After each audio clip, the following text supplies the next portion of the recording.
So in today's video, I am going to not only talk to you about writing blog articles utilizing ChatGPT, but also how to avoid plagiarism with using not only ChatGPT, but other AI writing tools.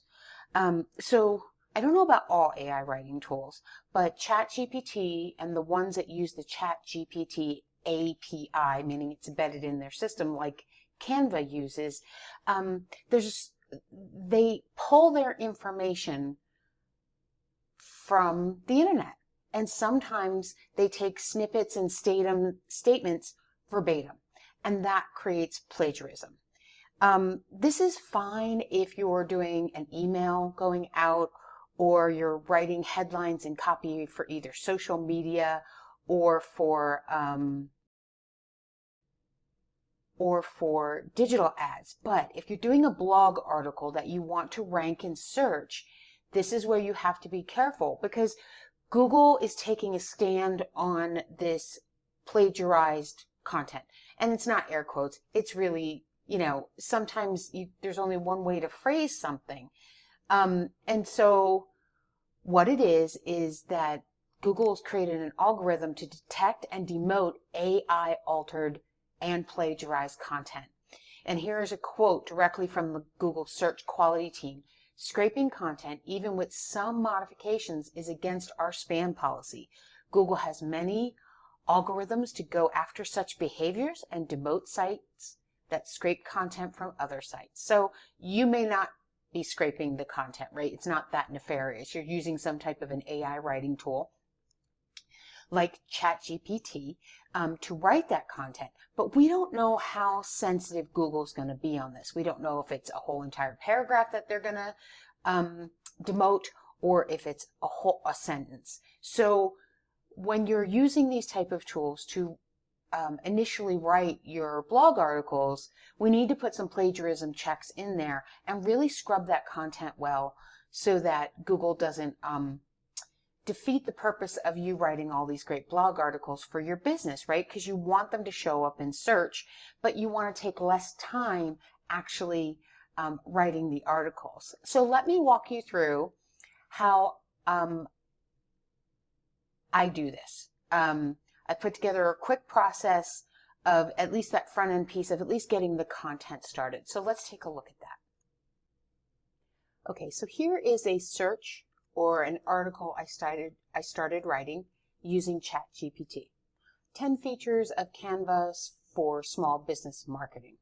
And it gave me back this really nice list here of 10 items, and I like it pretty much. And then so I kind of dug a little deeper and I said, how do these help the business owner market the business? And then it gave me some additional content. So I like this content. I think it's a good place to start. I can modify it as needed. So now I'm just going to take it. I'm going to copy it and then paste it into my Quetext account. And then it's going to check it. And this looks good.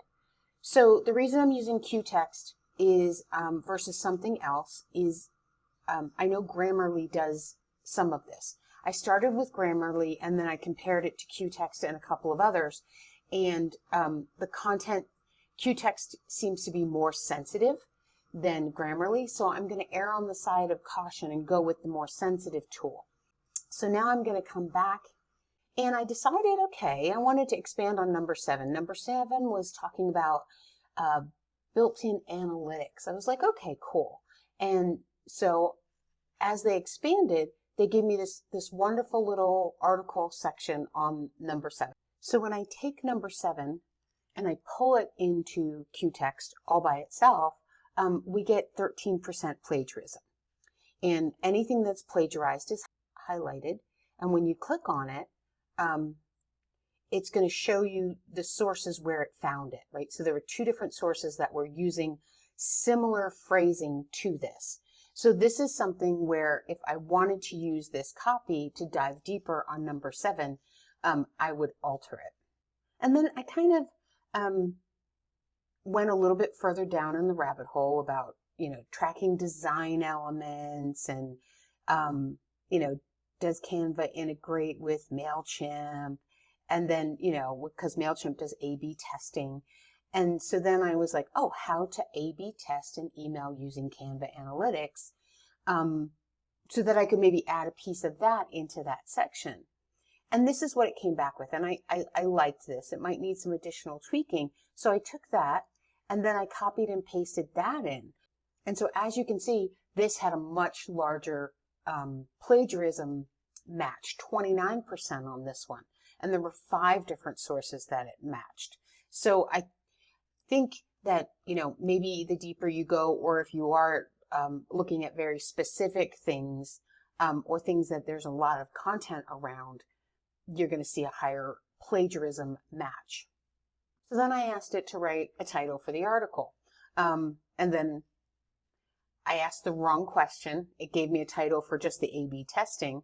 And so I went back and I was like, write a title for the article. I put in my 10 things and it came up with, streamlining your marketing efforts with Canva, a comprehensive guide to its key features.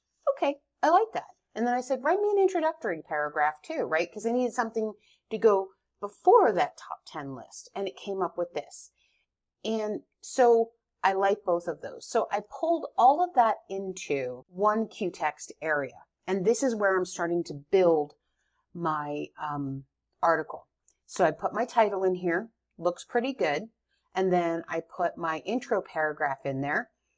And you can see there's a little bit of plagiarism there. And then I put my top 10 in here. No formatting whatsoever, but it's those top 10 pieces. So it's just that one little piece. So then I decided, let's go back to ChatGPT and let's ask it to rewrite that sentence. So I asked it down here, rewrite the sentence, and it came back with this one. So instead of using the plagiarized sentence, however, with the right tools, it can be made much easier. It came back with the appropriate tools. The process can become much more manageable. And so I took that phrase and I popped that into ChatGPT, and lo and behold, it's good. So now what I'll do is I will actually take that new phrase, and here's kind of something cool within Quetext is I can actually take that, replace the phrase,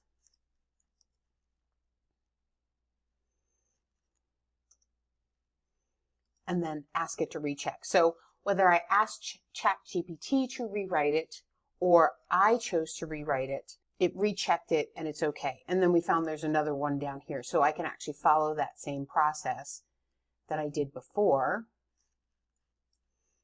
See if this works real time.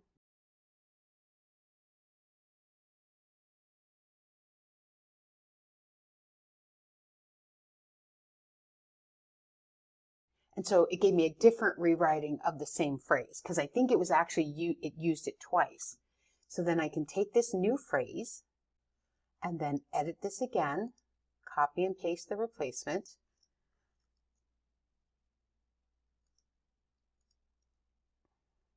And save it and recheck it and see how it looks. And it worked. Now I have clean copy. I have a clean title, I have a clean intro paragraph, clean summarization of my top topics. And so now I can move on to writing the rest of the article. What I would probably wind up doing next is then taking each of my sections from the original up here and ask it to write me, ask for more information about that specific one. Pop it into Quetext below all of that and let it keep going, right? So that I at least have introductory information about each one. So what I would do next with all of that copy after it's been cleaned and checked is copy and paste it and pull it into whatever your Word document of choices. I like to use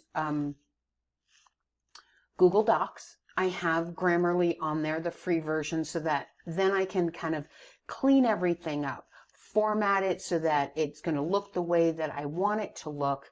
and then go through all of the copy and edit it down so that it's more into my language and speak in specific areas, especially where it gets more technical.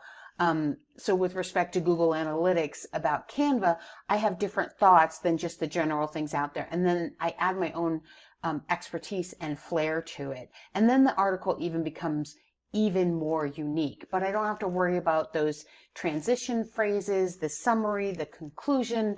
ChatGPT took care of all of that for me. Then I'll take it and I'll pull it into my blog, and then tweak it and optimize it for search. So hopefully you found this tutorial on writing a blog article for a small business blog that's good for SEO with no plagiarism helpful. Definitely like and subscribe to the channel, because I'm going to be creating more and more ChatGPT type of content. Thanks.